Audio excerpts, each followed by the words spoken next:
Welcome to Level Up, a podcast for independent artists navigating the Asian music industry. I'm your host, Giselle Koh. I'm a music journalist, the founder of platform Asian Pop Weekly, and an all-around Mandopop nerd. Join me in taking control of your career as an artist, and I'll show you how to make the most of it.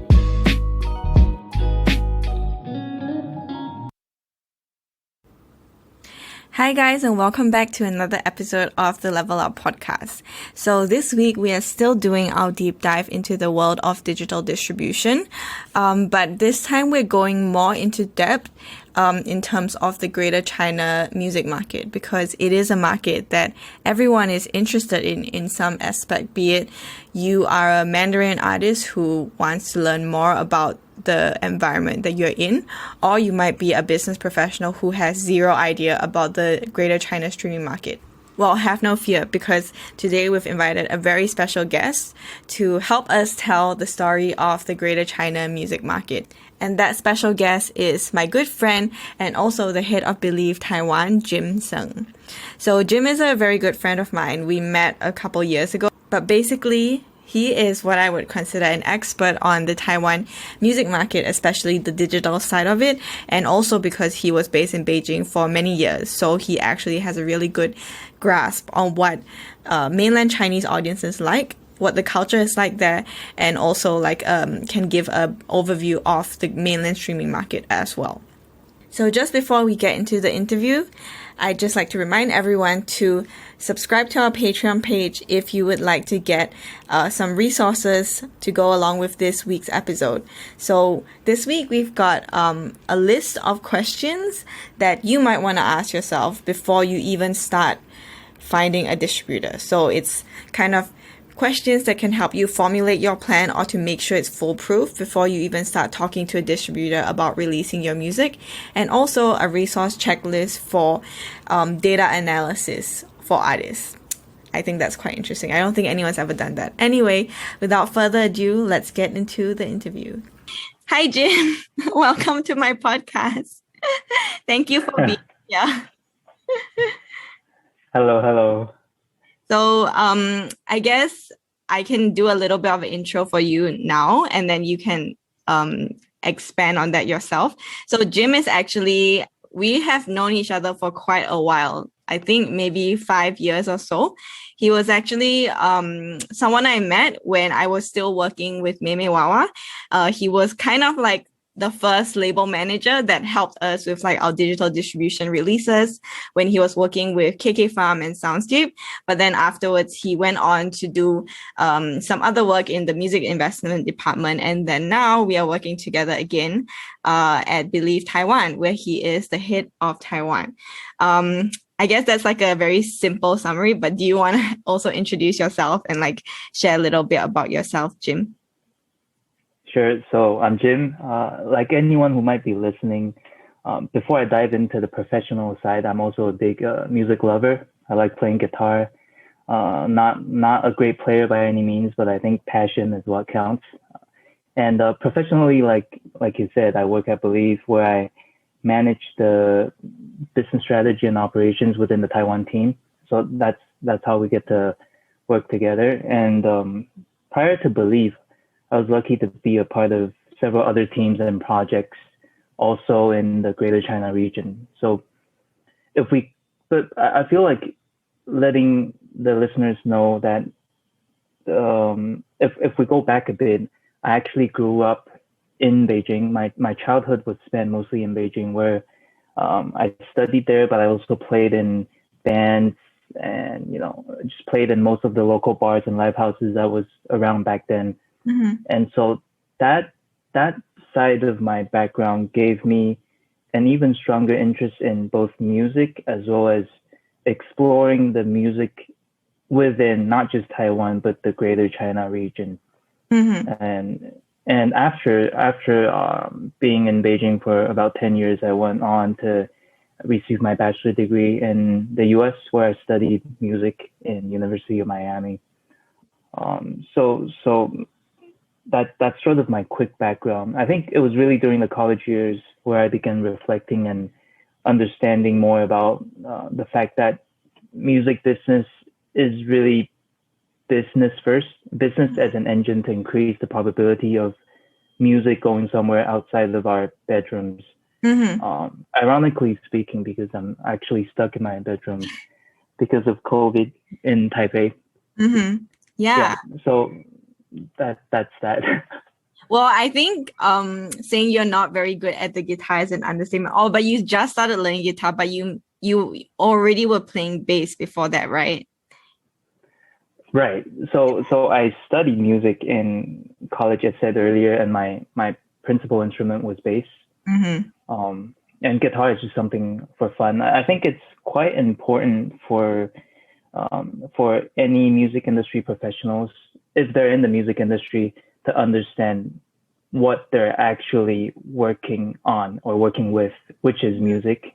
If we're not able to understand music for a start, then you're basically blindly doing your job, which is it doesn't make sense and it's not fun.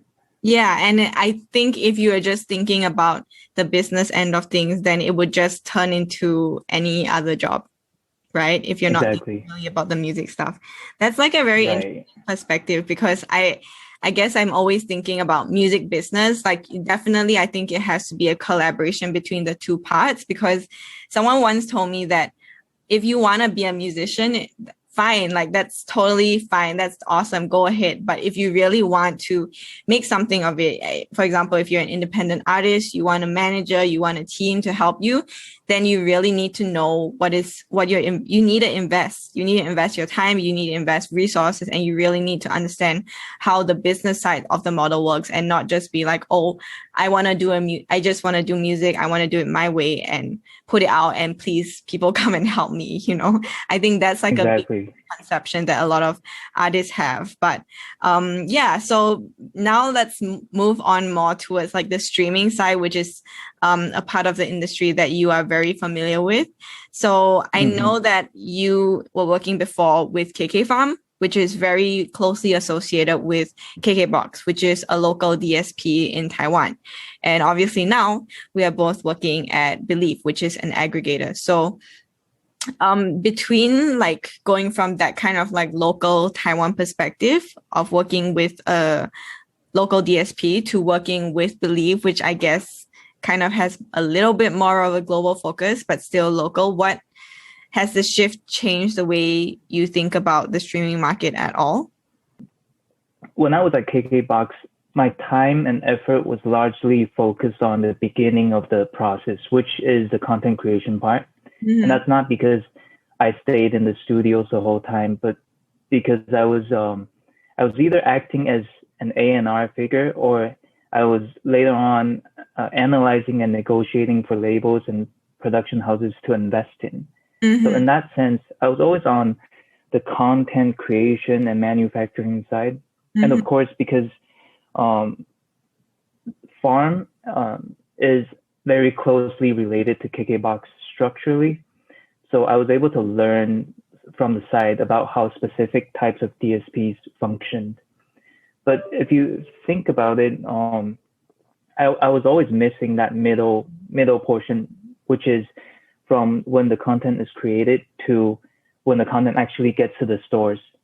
Like I didn't know how to most effectively get the contents from the factories to where it's actually sold to the consumers. But I believe while having the knowledge of how our upstream and downstream players works, that knowledge helps. But I also had a lot to learn, and I still do today, because I feel aggregators is, the distribution side is a set of knowledge to its own, and that's the most different part about the two.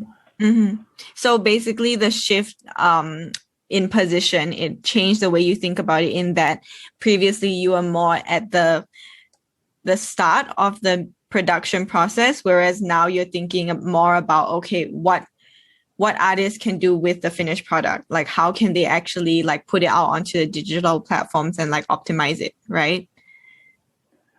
Right, exactly. So I think a lot of people, they get confused about what aggregators actually do. Simply think of it as the middleman, but in reality, it is the middleman, but it's not just the middleman, because there's far more beyond that, from providing analytics of large global data sets to tools and technology, financial support, and most importantly, what our team does, which is the consulting service side of things. So all of that combined is very, very different knowledge from what I was doing at Farm or KKBox. And so being in Believe now for 1 or 2 years, that really helped me to get a bigger or a more complete view of how the full industry landscape works. Yeah, and I definitely think that if we're talking about Taiwan as a market, it is a very interesting market when we're talking about streaming and like digital music technology. So because as you said before, like Believe or like aggregators, they are not just a middleman where like we literally get the information and then we pass it on. I mean, I guess some labels, they might do things in that way, but from what I understand of like what Believe does and what aggregators do or can do is that they actually add value in the process. And also because like the platforms themselves, like Spotify, iTunes, KKBox, actually they are all considered like gatekeepers, right? So it's like indie artists can't go and directly approach these DSPs. So it's crucial to have like a good partner in terms of distribution or middleman or whatever you call it, in order to optimize your presence on these digital platforms. So I wanted to also ask a little bit about the domestic streaming market in Taiwan, because that's like the market that I guess you are the most familiar with. Like, but I also know that they are quite a mature streaming market, right?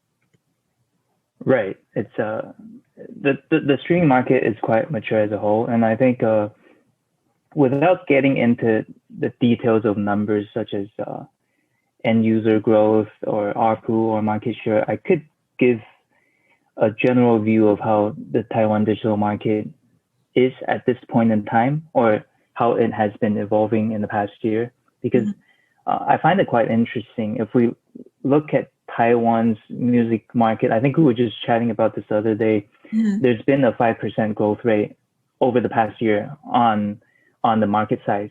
So the market size is now around 80 something million US dollars. But within that growth, near 70 or 75% of the contribution comes from music streaming. And that is quite interesting, because another way of understanding it, this status is music streaming industry segment alone in Taiwan had a 10% year-on-year growth in 2020, and that's an okay figure. If we think about other markets, there are many markets that we would consider mature markets, but it might be due to COVID or other factors. The year-on-year growth was a lot less than Taiwan. Of course, there are also markets that grew a lot faster, such as mainland China. That year-on-year growth was 30-something% over 2020. So I think Taiwan is exciting. It's there's two ways to look at it. It's exciting in the sense that there's still room for growth, and at the same time, it's also a good export market or a content hub to export good content outside of Taiwan. Yeah, I think definitely what you're saying is like 100% correct. But definitely the Taiwan streaming market is very interesting at the moment, not just because it's still growing. Like I think the fact that it's showing so much growth despite the pandemic, that in itself is like a success story. But I also wanted to ask, like, what do you think Taiwanese audiences are like now? Like, what are they like? And are there any trends you see in terms of the music that they are streaming the most? Yeah, so if we look at a major progression that we've experienced in the past year, that's related to Taiwan listeners' habits, there's been a shift of paid end users percentages between local and international DSP platforms, and we're constantly chatting about this. right? So like in 2020 and up to today, paid subscribers for local DSPs have kind of fell flat, or in some situations decreased, depends how you look at it. Mm-hmm. And that is happening while the overall market is growing, as we were talking about just now. Mm-hmm. And that signals a major shift in habits. So that also, what's also related to that is the international platforms, on the other hand, have been progressing. So Spotify and Apple growing constantly throughout the year, and YouTube Music growing exponentially to level with Spotify in terms of Taiwan local subscribers. Mm-hmm. So at this point, these three international DSPs, their subscribers combined already has over 60% of the Taiwan market. Mm-hmm. And it's spinning a bit far from your original question, but what I'm trying to say is this shift of consumer behavior kind of says something about what people want to listen to, because in terms of copyright purchases and copyright partnerships, it's likely that international platforms have a more granular or more international catalog which people can select from and listen to, whereas Taiwan DSPs, they also have a huge catalog, but maybe it's through editorial or it's through the listener's age group that causes Taiwan DSPs to usually chart or place in playlists the local songs versus maybe songs from Southeast Asia, from mainland China, or Western songs. Mm-hmm. And if the fact that international platforms are rising while local DSPs are falling flat, I think this sort of throws a signal out that people are starting to look for more international contents as opposed to just local music. Yeah, definitely. I think you answered the question, by the way. But yeah, I was talking to some artists before, and an interesting insight that they had for me was like, they actually have a KKBox app, and they also have like a Spotify or Apple Music app, and they use those two apps to listen to different kinds of music. So I think that really clearly demonstrates like what you were talking about, that what the DSPs represent is not just a store that you go to stream music. It actually like represents like a change in listener habits in a sense. And I remember you previously told me as well that KKBox, like platforms like KKBox or My Music, which are like the local Taiwanese platforms, they actually are more centric on Chinese music content, right? Like the users who listen to the app, the content which works the best is Chinese music, right? Mm-hmm. Right. Like if we, from the most basic perspective, we look at the UI of the platform. On the homepage, it's clearly promoting Mandarin or local music. Right. That's for the local DSPs, whereas for the international DSPs, they treat each genre of music more, I wouldn't say more equally, but the placement is more balanced. Yeah, I definitely see that with things like New Music Friday playlists. Like there's, even though the playlist is like the metadata and stuff is localized for Taiwan market or whatever, the songs which are in there are not necessarily just from Taiwan. So it does make it a little bit easier, like a little bit more democratic in terms of being able to push your music into different markets that way, which is, I think it's an exciting trend.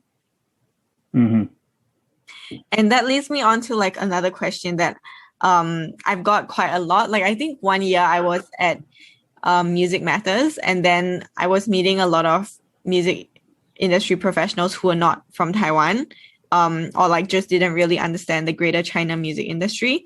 And they all were telling me like, my artist, this is trending, like it's one of their top cities for streaming is like Taiwan, or like maybe on Apple Music, like one of this artist's top streams or top countries is like China. And it was a really consistent like trend. Like every single person I met when I told them like, oh, I'm a label manager with Believe Taiwan. That was like the first thing they told me.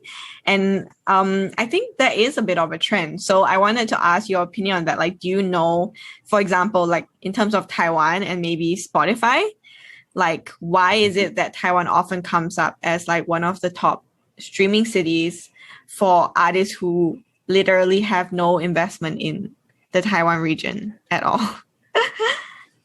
Do you have a guess? I don't think there's an answer, but like, yeah. I mean, yeah, to be honest, if the question they ask is why Taiwan has high streaming numbers on Spotify in comparison to others, whether it's for themselves or for music as a whole, then if that's the question, then I would say, hey, look, you got your information wrong. Even though maybe they looked at some backstage and assumed that was it. So entry level artists, it's harder for them to judge how they're doing in different cities because the data set is so small. So maybe for them, Taiwan has 200 streams while maybe Malaysia has 80, but it doesn't mean they're doing better in Taiwan. It just means they had better chances here. And yeah, so I think it's really by chance. But if we take the question a different way as being why Taiwan music,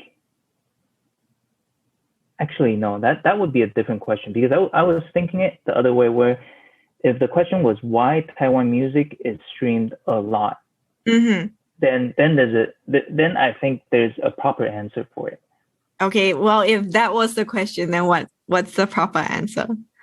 Well, I mean, so if we compare Taiwan with any other region that has maybe the same population, we'll likely see that Taiwan music is streamed more than the other region. And my gut feeling is that up to today, specific categories of Taiwan mainstream music still has a strong export potential. And of course, it will not be like the golden age, like we talked about earlier, where we had,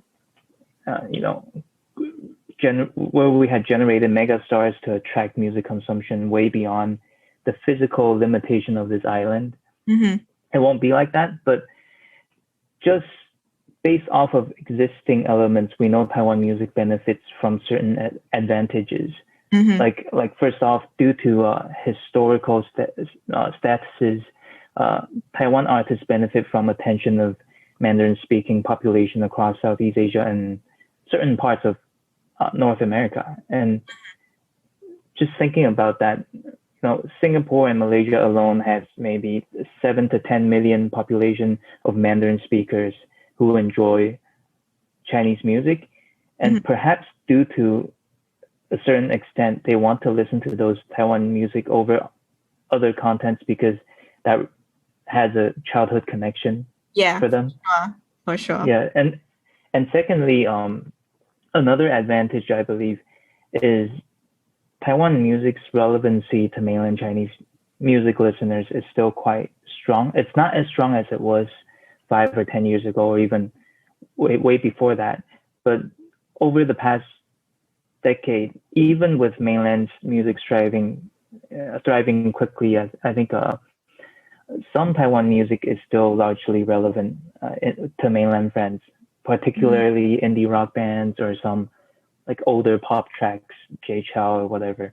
And so even if we're looking at Spotify, Spotify doesn't have service in mainland China, but Taiwan music can still benefit from this in the sense that any region, regardless whether it's mainland China or any other places, you will have export population, which what I mean is there will be a lot of mainland Chinese students studying abroad or people working abroad, and they're likely to use Spotify over Tencent or NetEase because they're in the US or something. And when they open that Spotify, they'll likely listen to some Taiwan music, if not a lot.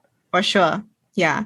That actually makes like a lot of sense now that you say that about Taiwan music. And I think that also goes back to what we were discussing before, that the music scene is diversifying and the landscape is changing for Taiwan. It may not be what it was 10 to 15 years ago, but I still think that as a whole, the music landscape is becoming more about niche genres rather than like big mega superstars. Like obviously there's like I've been talking to some like younger people. It makes me sound talking to some younger people, and then they like tell me like, oh, have you heard of like this singer or this singer or whatever? Like for example, recently I found this like artist called Bella Poch. I don't know how to say her name, but I only just found her, right?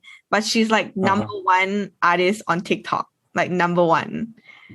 Okay. Right. So like we don't know things like that. So it's like I think definitely because like information, there's so much information coming at us, like people can definitely create these niche markets for themselves in different regions around the world and things like that. And actually there's a lot of value in that still. Like that should not be discounted at all. Right. Yeah.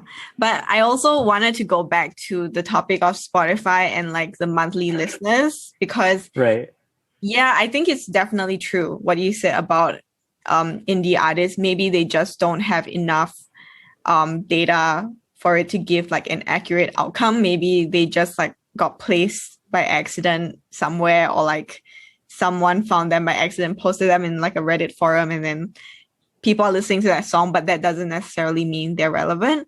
But I have heard, for example, other artists who are quite established, and they use their Spotify monthly listeners as a way of looking at informing their research on which areas they want to go for like live touring. And for example, they have like 10,000 followers in Malaysia. And then they're like, that actually seems like pretty good. Like, I think I should go and do like a tour there. But then when they actually went and did that tour there, it wasn't the expected outcome. So I think what I'm trying to ask is that, what do you think is the best way for independent artists to use the data which they are getting from their streaming platforms, especially when they're informing like their future steps in terms of marketing plans or touring whenever that comes back, you know? Yeah. The first answer off the top of my mind is only use the data as a reference. Don't use it like a Bible, because first off, the data is, you generate like any data, you will generate different results based on the environment that the test was done in, or the time and environment that the test was done in. So and this will always be past tense. When they're looking at the data, it's going to be data over the past week, over the past month, 90 days, 24 months, whatever. And they're using the data to judge what they should be doing the next month or half a year later. And usually the outcome will be quite different because of the historical data not really matching of how fast the industry is moving. So only use it as a reference. That's the first point. And the second point is, I feel we chat with a lot of artists when we're doing our work at Believe, or when we're outside, such as when you're working on the Asian Pop Weekly IP.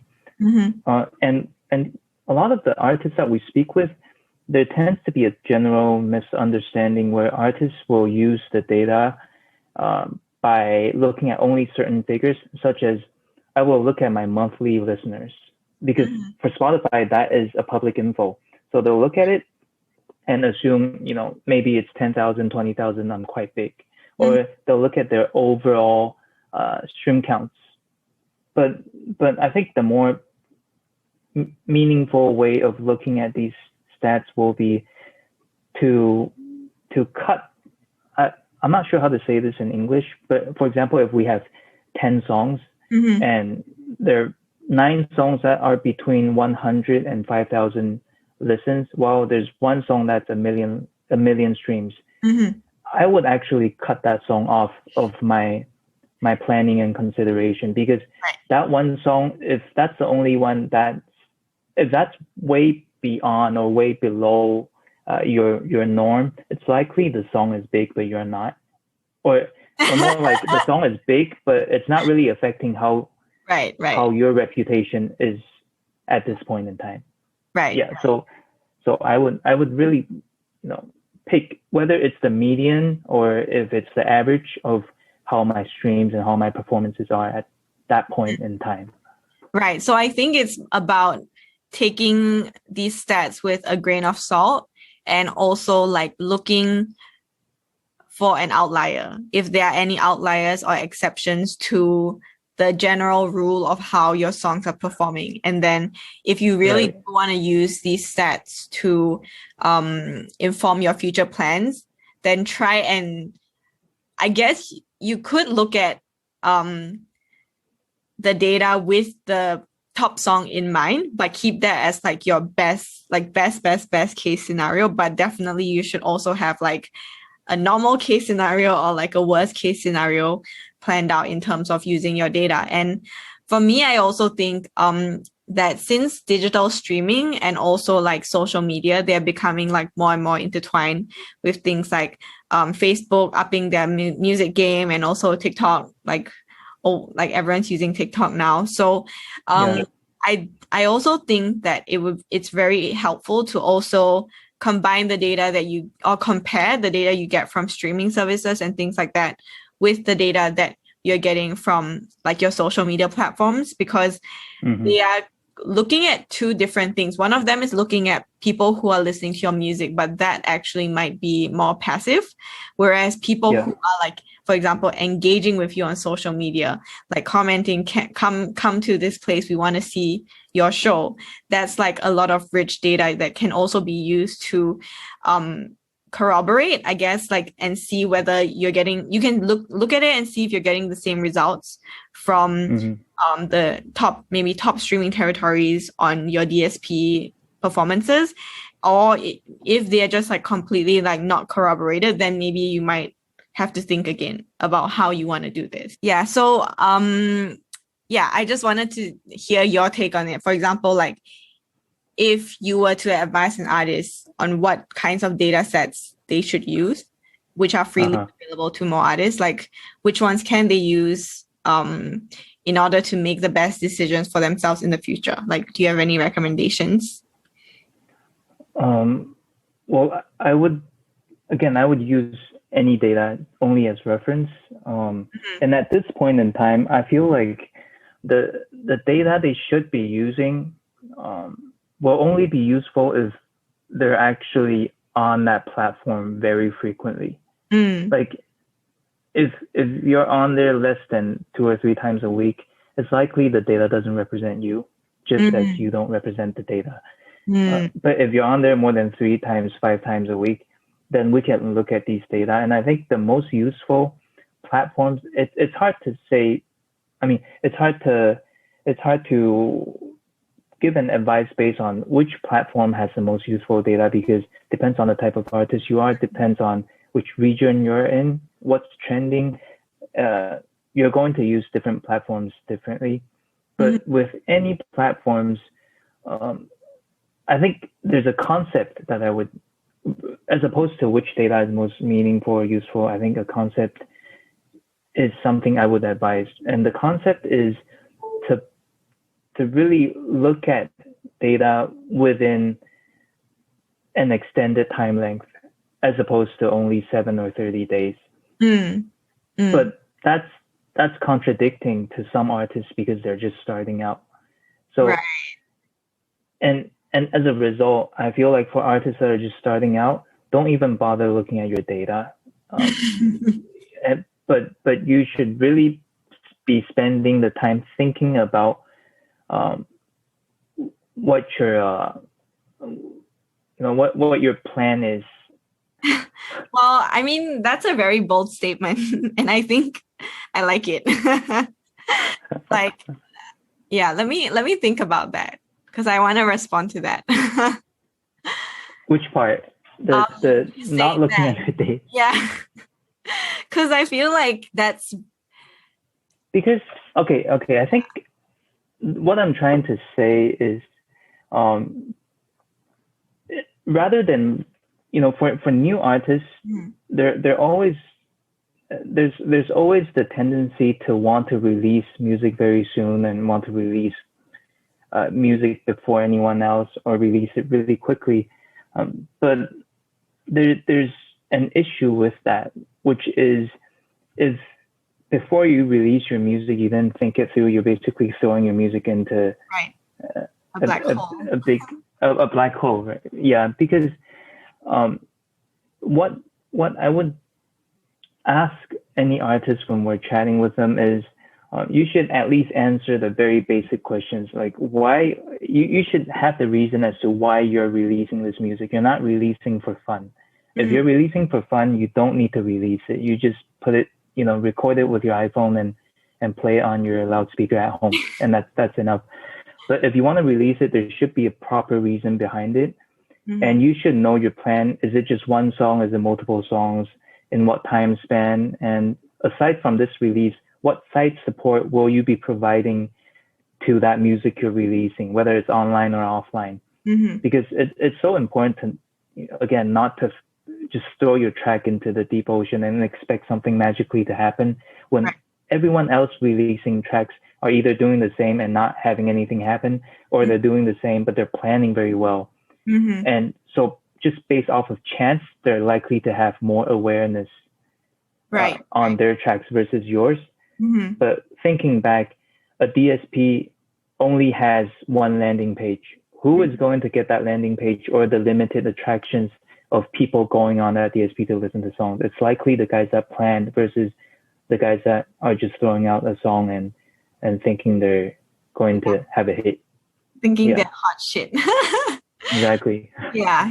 I think that's a very refreshing point of view, but definitely very true. I think maybe for entry-level artists or artists who are just starting out, maybe the data set is just like not significant at all. But what you do have is maybe you have some connections with the music industry. Maybe you know some people who can help you. And if you want them to help you, then you need to have a plan. You need to have a strategy. And when you are presenting that strategy to them, that's how you get at least a little bit of leverage, or at least get your foot in the door. And hopefully that can help you get to a place where you can increase the data set because you have more visibility on your content. And then once you keep rinsing and repeating that, hopefully you can get to a point where that data becomes significant enough for you to use and plan your next step, especially if that next step is exporting your music to another place. Right. Well, speaking of another place, since I know you also spent a lot of time in Beijing, and also with Believe, we work very closely with the rest of the Greater China team.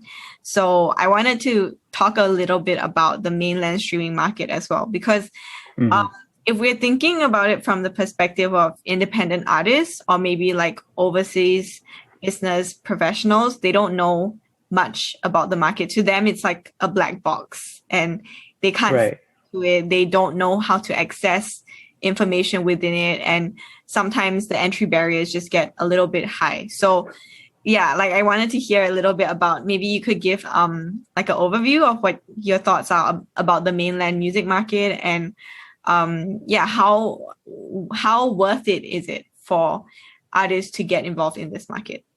Right.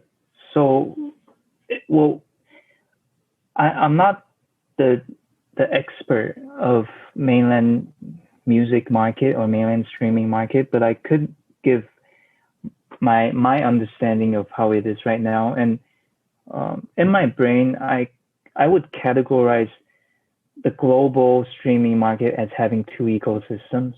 The first being the global ecosystem, and the second being the mainland ecosystem. And I categorize it that way because of what we're always chatting about, like the normal ecosystem, not normal ecosystem, but the ecosystem that more foreign artists understand is where we have content creators, distributors, and then channels.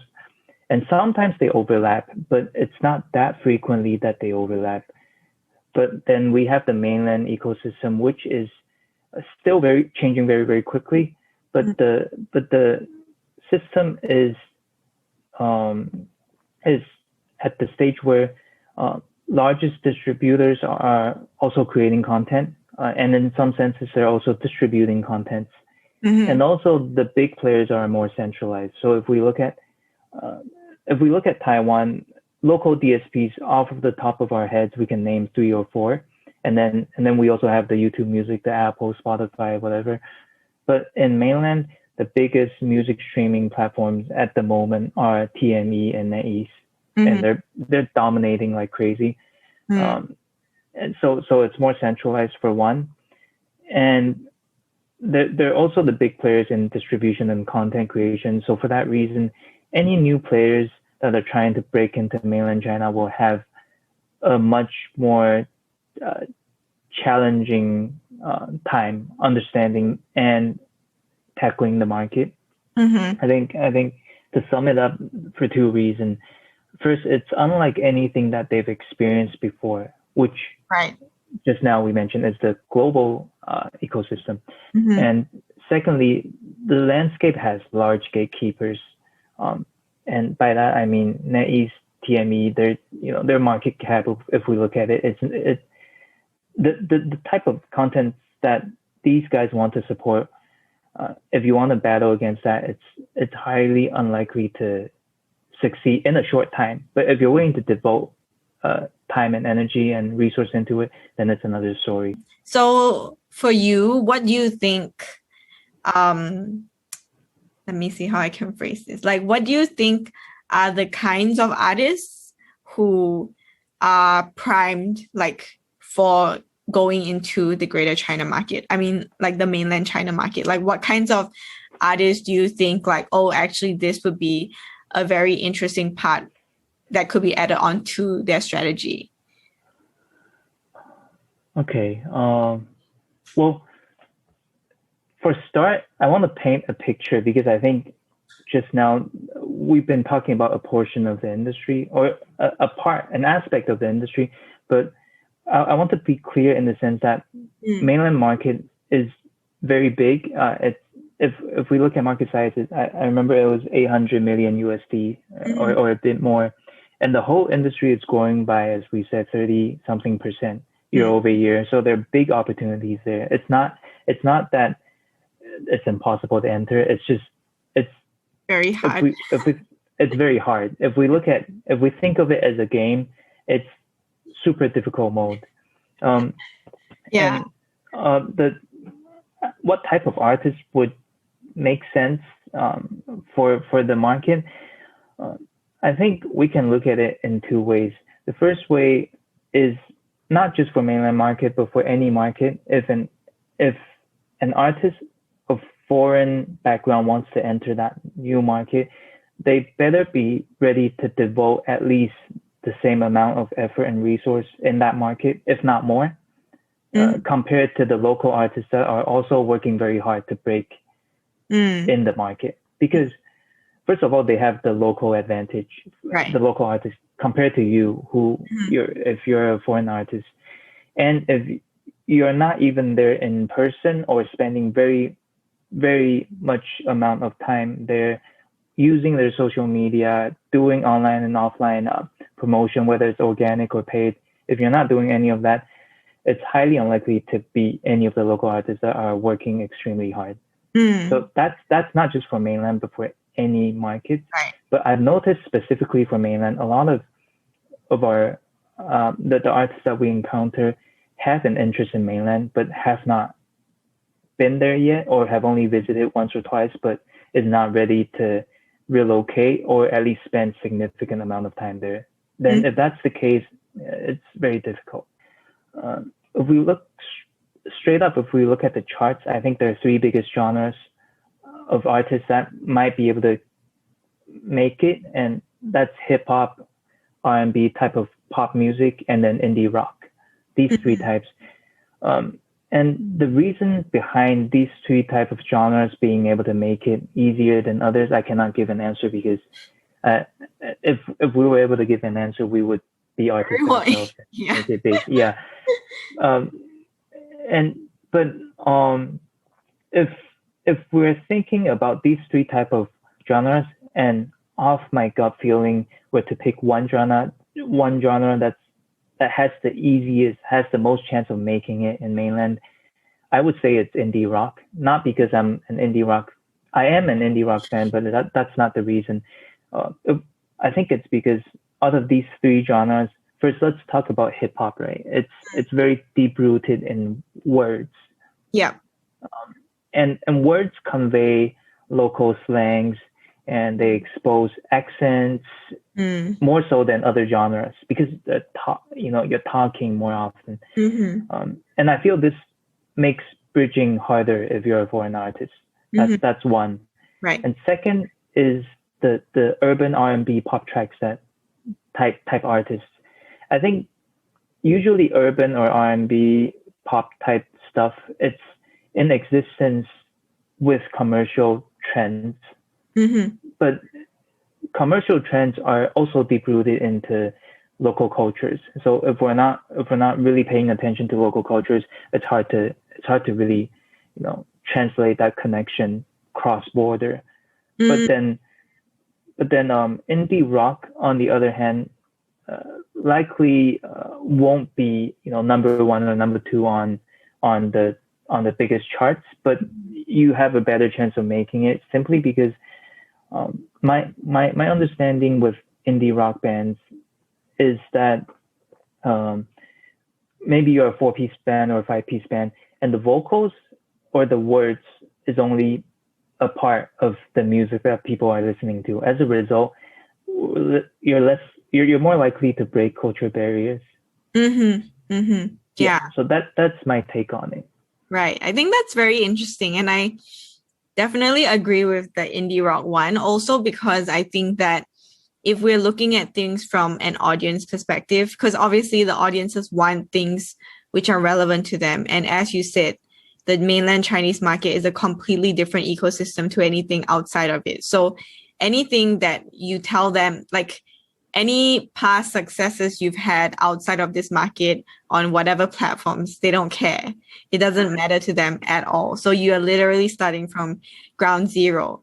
But I think with indie rock, there is a little bit of leverage because people who listen to indie rock are more likely to listen to overseas artists, which I think, for sure. Yeah, another thing. Whereas I think when we're looking at hip hop and why it's popular in China, it's mostly because of the rap of China, or I guess Chinese hip hop. It's not really like, I think Western hip hop is still not really a thing in China. Like, I guess there are rappers who are like really famous and stuff, but just because of the way the Chinese market is set up and how hip hop came to the forefront, it came to the forefront because of a reality show, and the reality show might not represent hip hop in the way that Western acts do it.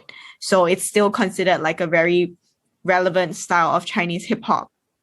And I think for urban, it's a little bit of the same, but I think pop, as you said, maybe the people who are listening to pop, they're using Douyin or they're using Kuaishou a lot, and they see these songs coming up, or it's some kind of like meme that I don't understand that has been using this song, which is what makes it like popular. So yeah, like I think that one is also really deeply rooted in culture, and it's hard to access because it's not even verbally spoken about culture. It's just something that everyone of a certain age in China just knows.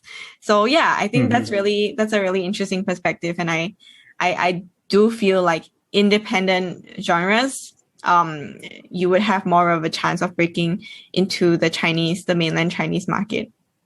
Yeah. Okay, so I do have one last question for you.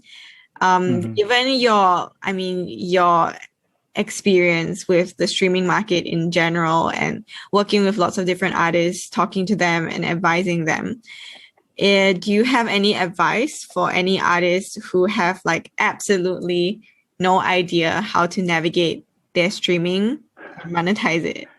So rather, I think the one advice I would give, which was something we talked about earlier, I think it's so important, so I'm going to say it again, is for the artists, or for the artist team to have a plan. It sounds so simple, but it's very often neglected. So before the release, they should answer the basic questions: why you're releasing music, how many songs, when do you plan to release each song, like what's the time span in between, and you have to answer the question behind the question, which means if you answered, I want the time span to be 1 month by 1 month by 3 weeks, then you should also have an answer to why it's 1 month by 1 month by 3 weeks. Like, is there a specific reason, or are you just doing it for the sake of it? Because if you're doing it for the sake of it, you're gambling. But if you have a reason behind it, you're so-called investing. Yeah. And aside from the release, what site support, what promotion, organic promotion, paid promotion, or any other support, any other type of exposure are you actively helping yourself do or helping your artist do? I think that's also important, because when you don't do anything and you just release a song, you might win the lottery, but it's likely you won't. Yeah. Because no matter how good your song is, everyone's busy doing their own thing. You're busy. You're busy with Asian Pop Weekly. I'm busy playing my guitar. We're not going to listen to some random guy's song You playing Mario on the Kart? internet. I'm busy. Yeah, exactly. Animal Crossing. Yeah.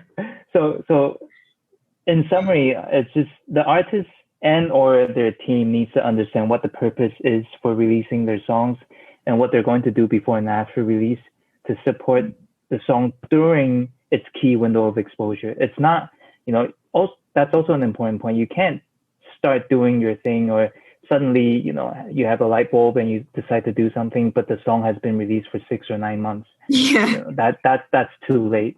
Right. So yeah, Okay. have a plan and do it timely. That's my advice. Okay, that's really great. I think I will have to do a worksheet on that for like our Patreon, be like Jim's tips.